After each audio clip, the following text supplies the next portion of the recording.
Today we will start the next topic of algebra. Last video में हम पढ़ भी चुके हैं अलजेब्रिक एक्सप्रेशन क्या होता है। अलजेब्रिक एक्सप्रेशन क्या होता है? A collection of constants and literals. Constants क्या होता है? जिनकी वैल्यू कभी भी वैरी नहीं करती, जो हमेशा सेम रहते हैं। फिर आता है लिटरल्स, जिनकी वैल्यू वैरी करती, वेरिएबल बोलते हैं। तो a collection of constant and literals connected by the science.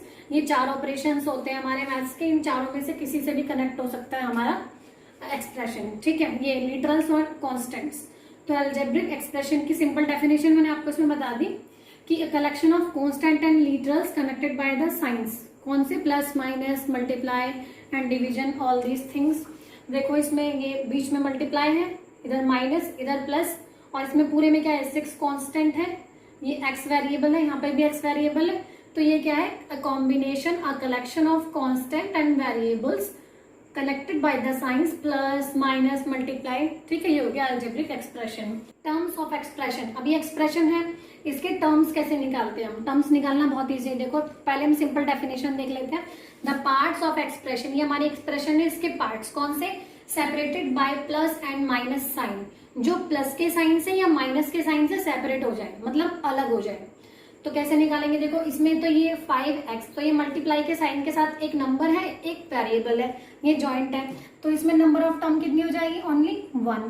अब हमें ये देखना है प्लस और माइनस के साइन से कितनी बार सेपरेट हुआ है हमारा एक्सप्रेशन। देखो बीच में प्लस है, किसमें? 1 और 2, तो इसमें कितनी टर्म्स है? 2। तो सिंपल डेफिनेशन होती है कि एक्सप्रेशन के वो पार्ट्स जो प्लस और माइनस के साइन से अलग हो गए हैं, तो उतनी ही टर्म्स बन जाती हैं। इसमें कोई साइन नहीं है तो ये सिंगल है, तो इसमें 1 टर्म रहेगी। This is of 1 term and this is of 2 terms. ये हो गया हमारा टर्म्स। टर्म्स काउंट करना बहुत है जी। इसमें कितने टर्म्स होगी? 1 2 3। It has 3 terms. 3 terms it has.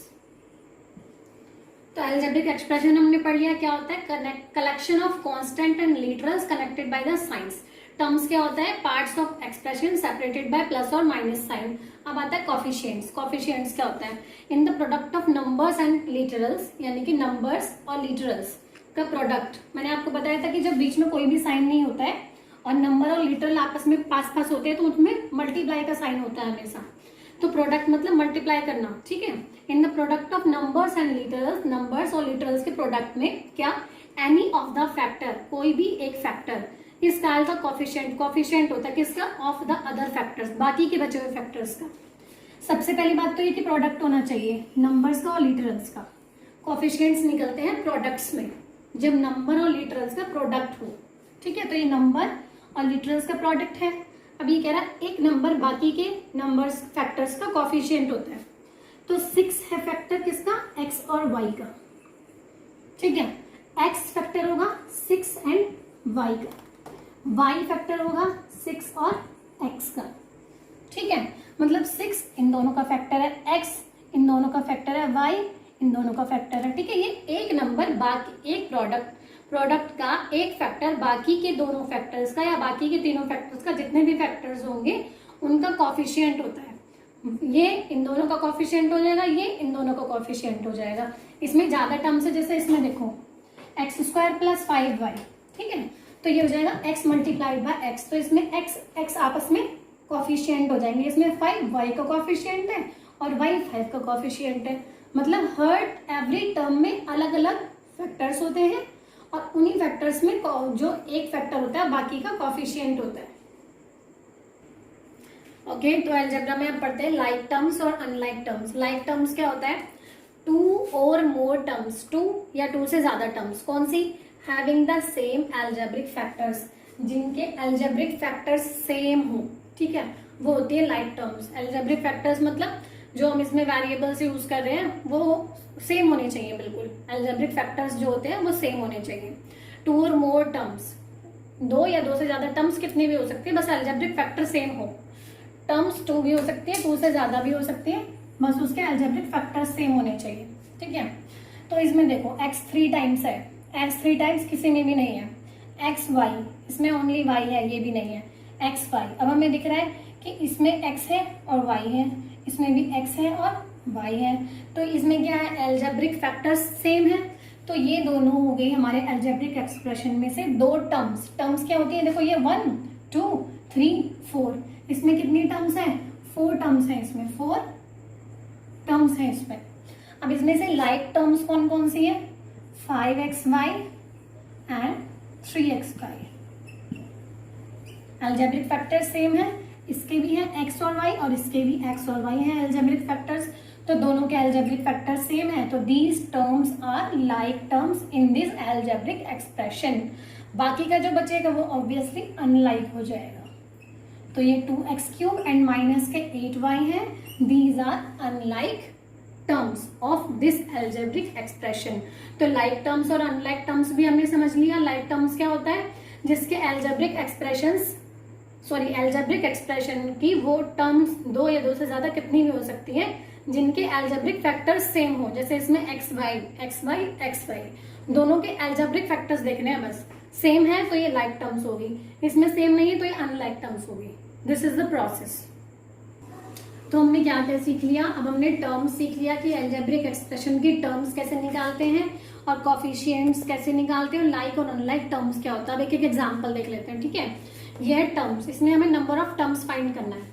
तो ये है अलजेब्रिक एक्सप्रेशन, इसमें सिंपली प्लस माइनस के साइन से सेपरेट कुछ है ही नहीं है, अकेला है, तो इसमें हो जाएगा नंबर ऑफ टर्म्स 1। इसमें प्लस के साइन से 2 बार सेपरेट हो रहा है, तो इसमें टर्म्स कितनी है, 2 टर्म्स, 1 टर्म 2 टर्म। अब ये इसमें प्लस प्लस 2 बार आ रहा है, माइनस होगा यहाँ पे तब भी कोई प्रॉब्लम नहीं है, जो भी प्लस और माइनस के साइन से सेपरेट हो रहा है तब वो नंबर ऑफ टर्म्स में काउंट होता है। तो 1 2 3, it has 3 terms. Okay, now it's the term of coefficients. Coefficients कैसे निकालेंगे, देखो इसमें 3 फैक्टर्स हैं, 7 है, x है और y है। 7 जो है वो x और y का फैक्टर है, कोफिशिएंट है सॉरी, और x 7 और y का कोफिशिएंट है, y 7 और x का कोफिशिएंट है, ठीक है। ये हम टर्म्स के हिसाब से निकालते हैं। अब 5x² का अगर निकालें तो 5x², इसमें क्या होगा 5x एंड x, तो 5 इन दोनों x का कोफिशिएंट है, x 5x का कोफिशिएंट है और x फिर से 5x का कोफिशिएंट है। इसी में सेकेंड टर्म है 8y, तो 8y का कोफिशिएंट है और y is the coefficient of 8। Okay, तो कोफिशिएंट हम टर्म वाइज निकालते हैं, फर्स्ट टर्म के अलग कोफिशिएंट्स होंगे और इसके अलग। टर्म वाइज क्यों निकालते हैं, क्योंकि हमने कोफिशिएंट की डेफिनेशन में पढ़ा था कि नंबर और लिटरल्स का प्रोडक्ट होना चाहिए। नंबर ऑफ लिटरल्स का प्रोडक्ट ये है, ये टर्म, ठीक है। इसमें हम फाइंड करते हैं नंबर ऑफ कोफिशिएंट्स। अगर बीच में प्लस और माइनस के साइन से वो सेपरेट हो रहा है तो वो टर्म बन जाएगा। कोफिशिएंट्स टर्म वाइज निकालते हैं, फर्स्ट टर्म के अलग और सेकंड टर्म के अलग। अब आता है लाइक और अनलाइक टर्म्स, भी हमने सीखा था। लाइक और अनलाइक टर्म्स क्या होता है, जिसमें अलजेब्रिक फैक्टर्स सेम होते हैं, वो होते हैं हमारे like terms. x²y, x 2 times है, y 1 टाइम है, ऐसा इसमें कुछ नहीं है, इसमें भी 1 टाइम है, इसमें भी 1 टाइम है, इसमें भी 1 टाइम है, तो इसका लाइक है ही नहीं। अब इसमें चलते हैं, x 1 time, y 2 times, y is to the power 2 बोलते हैं इसको ना, तो y is to the power 2x, तो ये हमें सेम लग रहा है, देखो y की पावर 2, y is to the power 2, x and then x, तो ये कौन से हो जाएंगे, लाइक टर्म्स, ये हैं इसके लाइक टर्म्स। और इसमें x to the power 2, y, इसमें x और y केवल, तो ये है हमारे अनलाइक टर्म्स, ये है हमारे unlike terms. Now we have studied about these 3 parts of the algebraic expression. In next video we will study how to find the value of an algebraic expression.